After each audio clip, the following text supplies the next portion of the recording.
কল্যাণীর এই সমস্ত বাড়িগুলো দেখুন কেমন ভেঙে ফেলা হচ্ছে।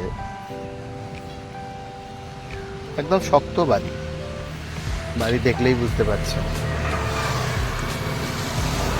বাড়িটার ছাদ ভাঙা হয়ে গেছে, দোতলা বাড়ি ছিল, দোতলার ছাদ ভাঙা হয়ে গেছে, দোতলার ঘরগুলো ভাঙা হচ্ছে, জানলা দরজা সমস্ত খুলে নিয়েছে দেখা যাচ্ছে।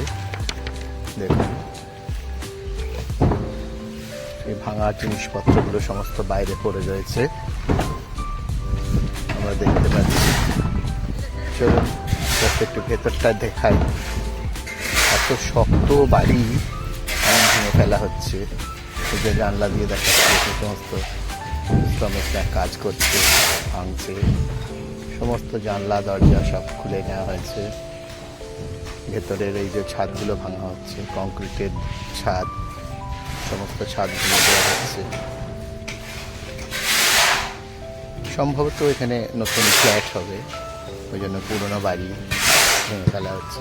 যদি এই বাড়িটি খুব একটা পুরনো নয়, দেখলেই বোঝা যাচ্ছে যে বেশ শক্তপোক্ত বাড়িটা, কিন্তু বাড়িটা এখনো অনেক দিনই সোজা হয়ে দাঁড়িয়ে থাকতে পারতো। দেখুন কত ভেতরে এই যে ছাদের সমস্ত নোংরাগুলো নিচের মধ্যে পড়েছে একতলার ঘরে।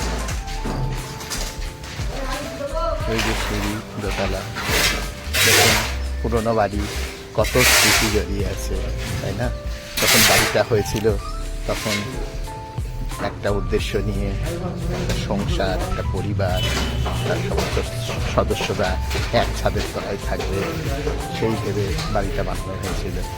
আজকে যে কোনো কারণেই হোক না কেন বাড়িটি ভেঙে ফেলা হচ্ছে, এবং ভেঙে ফেলে এখানে মাল্টি স্টোরেড বিল্ডিং তৈরি হবে। সেখানে আরও লোক আসবে, আরও এক ছাদের তলায় আরও বহু লোক সমাগম হবে।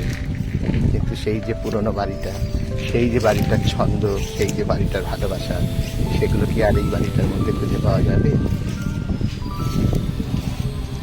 আমরা দোতলায় চলে এসেছি, দোতলাটা দেখাচ্ছি। দেখুন খুব শক্ত বাড়িটা, বাড়িটা কিচ্ছু হয়নি, বাড়িটা একদম সুন্দর বাড়ি। বাড়িটা ভাঙা হচ্ছে, সমস্ত জানলা দরজাগুলো খুলে দেওয়া হয়েছে, এখানে দেওয়ালগুলো ভাঙা হচ্ছে, সমস্ত বাড়ি।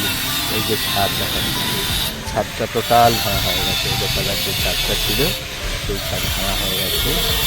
এই যে মিস্ত্রিরা কাজ করতে দেখতে পাচ্ছেন। এই যে দোতলা থেকে একতলাটা দেখাচ্ছিল, এখন শুধু পাকার বাড়িটা। এই বাড়িটাই একদিক কত সাজানো গোছানো নিশ্চয়ই ছিল, যারা ব্যবহার করতেন, যারা থাকতেন, তারা নিশ্চয়ই খুব সুন্দরভাবেই বাড়িটাকে রাখতেন। এই যে মিস্ত্রিরা কাজ করছে, দেখুন এই যে ছাদের ওপর